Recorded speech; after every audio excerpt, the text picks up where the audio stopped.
नमस्कार साथियों। तो आज हम लोग मलबे का मालिक जो कहानी है, जो कि मोहन राकेश द्वारा रचित है, इस कहानी के बारे में पढ़ेंगे। हम लोगों ने बाकी कहानियाँ कंप्लीट ही कर ली हैं। सदगति, वापसी और शरणदाता, ये तीनों कहानियाँ हम लोगों ने पढ़ ली हैं। आज मलबे का मालिक कहानी हम लोग पढ़ेंगे। इसके लेखक मोहन राकेश जी हैं।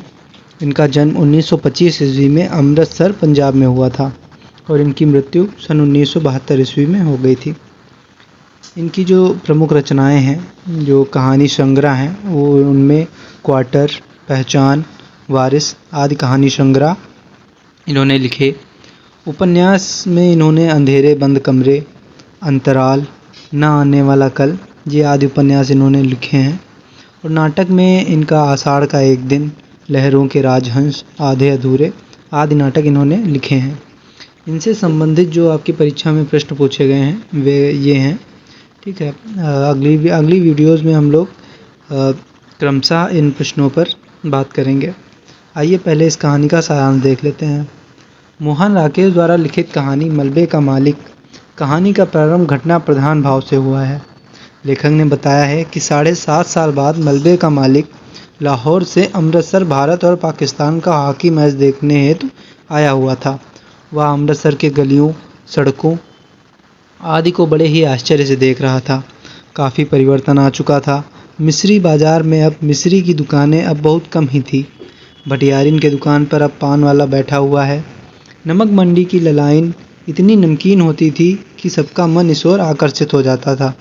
लाहौर से आए मुसलमानों में काफ़ी संख्या में ऐसे लोग भी थे जिन्हें विभाजन के समय मजबूर होकर अमृतसर से जाना पड़ा था।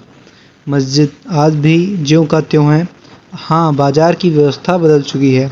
कटरा बाज़ार तो बिल्कुल बदल चुका था। हॉकी मैच देखने जितने भी पाकिस्तानी आए हुए थे, उन्हें देखकर सभी को हैरानी होती थी। उन्हें आते देखकर लोग रास्ता छोड़ देते थे। अधिकांश लोग यही पूछते थे कि लाहौर का क्या हाल। सभी लाहौर में रह रहे अपने सगे संबंधियों के बारे में जानना चाहते थे। ठीक है, तो यह कहानी जो विभाजन के बाद का जो भारत का विभाजन हुआ था, उस दौर की कहानी है। ठीक है, तो यही इस कहानी में दिखाया जाता है कि किस प्रकार जो विभाजन हुआ था उस समय कैसे दंगे हुए।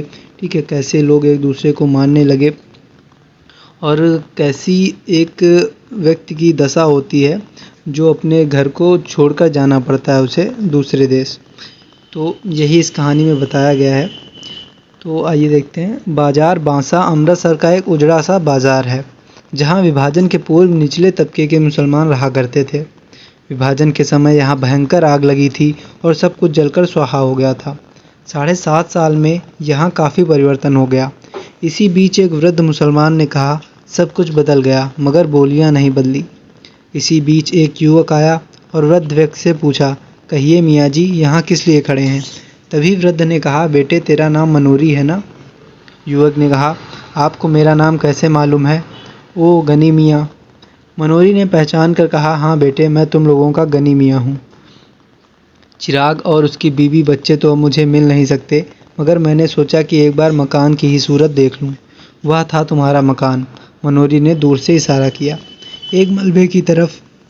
गनी मियाँ मकान को देखकर कांप उठे। मनोरी ने कहा, तुम्हारा मकान उन्हीं दिनों जला दिया गया था।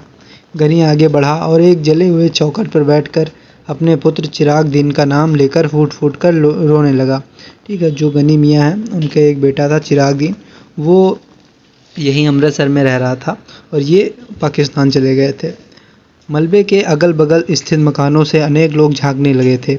लोगों में खुसर फुसर होने लगा कि चिराग दीन का बाप गनी आया है, इसलिए 7.5 साल पहले की वह सारी घटना आज अपने आप खुल जाएगी। कहानी 7.5 साल की थी जब युवक चिराग दीन खाना खा रहा था और रखे पहलवान ने उसे बुलाया। वहाँ के हिंदुओं पर उसका काफ़ी दबदबा था। चिराग दीन की पत्नी जुबैदा तथा किस्वर और सुल्ताना, जो इनकी बेटियाँ थीं, तीनों खिड़कियों से झांक रही थी।